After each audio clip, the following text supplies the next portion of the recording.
Cody Rhodes admitting in interviews that, or in an interview, that The Rock did in fact want him to turn heel, and that it sounds like Cena was the second choice.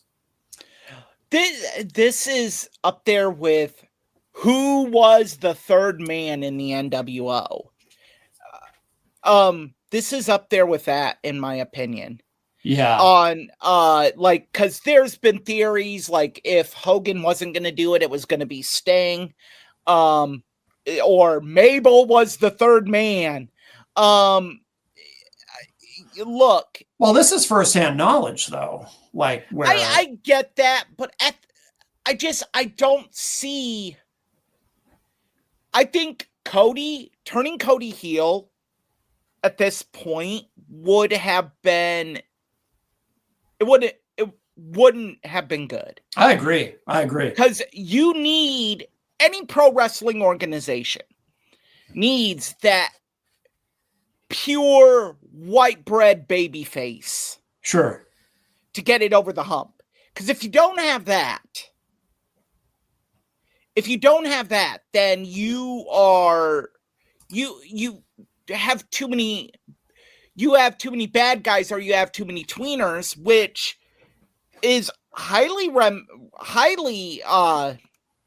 very comparable, to what AEW has right now. Well, not only that, but there's just no reason to do it. He's still very over as a babyface. Yes.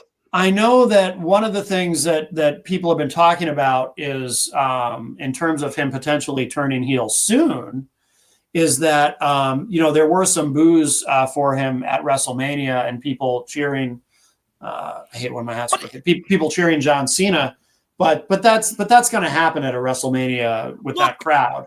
Anytime you have John Cena, there's going to be ebbs and flows, not just within the feud, but within the match. Right. And I take that with a grain of salt.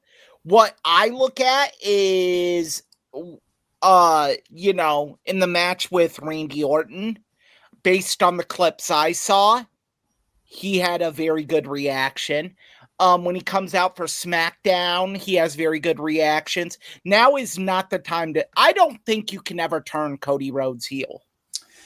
That I disagree with you on. I think the time will come. But I just don't think it's yet. I think they've got to take their time with it. But I do think the time will come, because I think eventually the fans will just want, it'll be time to kind of freshen him up a little bit. And, they were very stubborn with that for many, many, many years with John Cena. And even with Roman Reigns for a long time, they were stubborn with it. And when they finally gave in and did it, it paid off large dividends. But I think eventually, just to freshen him up, and I think he's really good as a heel. I think he has heel potential. Here's why I say that. Mm-hmm. And why I feel that way. Who's John Cena's father? I don't remember his name.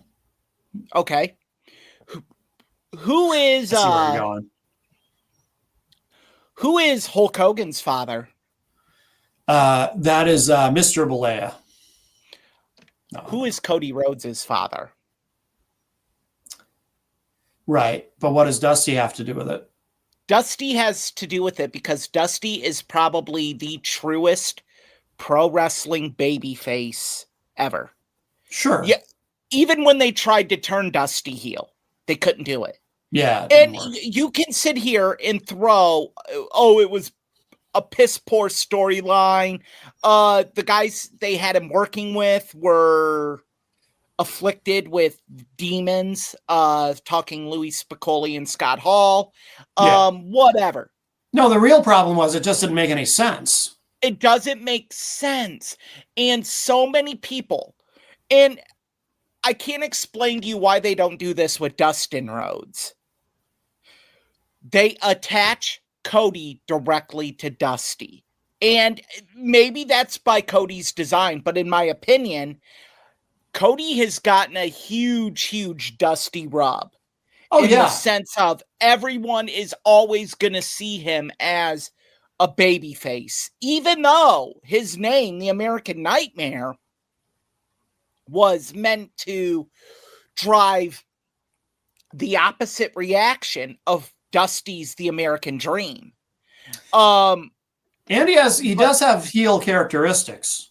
He does have heel characteristics, but I think the best you can do with Cody is tweener. I think that's the absolute best. I don't think you could.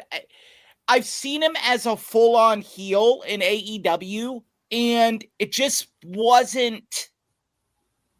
Well, no, he never turned in AEW. They wanted to turn him. I mean, they were booing him, but he resisted. Apparently, he didn't want to turn. They treated him like a heel at various points. Yeah. And maybe that's why it didn't work. Even in, I mean, I would say when he turned on Kenny Omega in New Japan, like that was an attempt. That was an attempt, but he still didn't get heel heat. And that's so important for a heel to have, is that heel heat. And if he does, I don't see Cody getting it. I could see it being moderately successful, I guess, but him being an over-the-top heel long-term, no.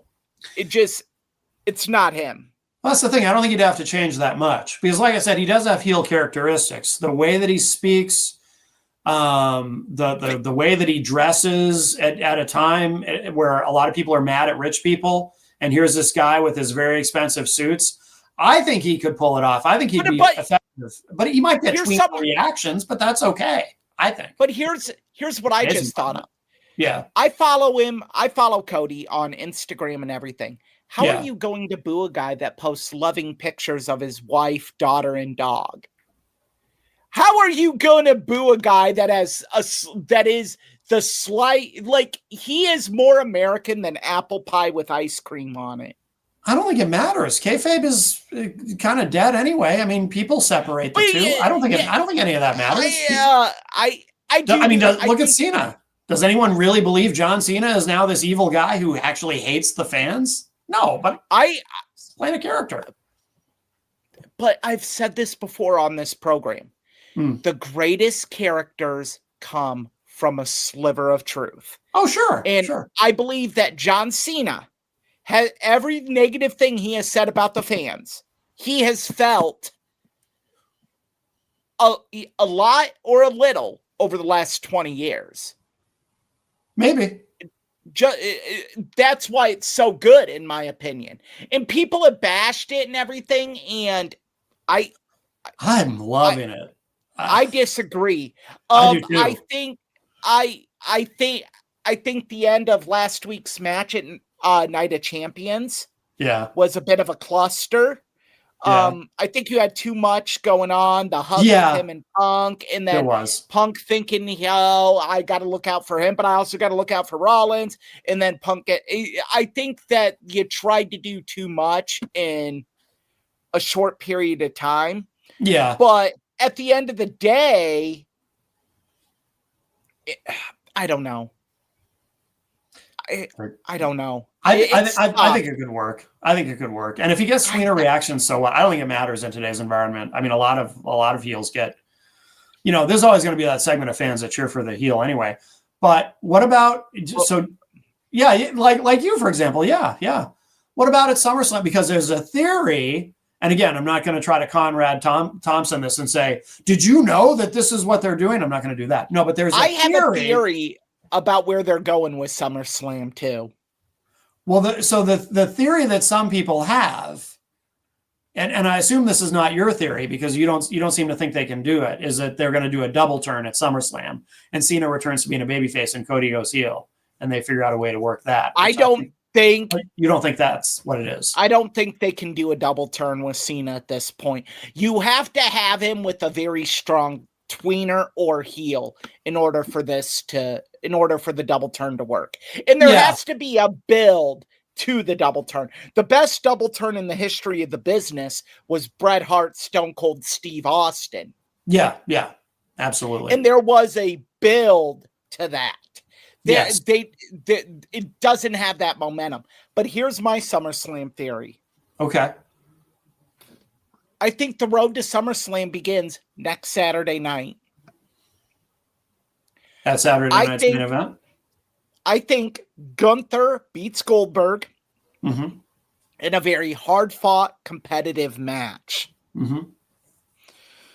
I think at the end of the match, Seth Rollins cashes in.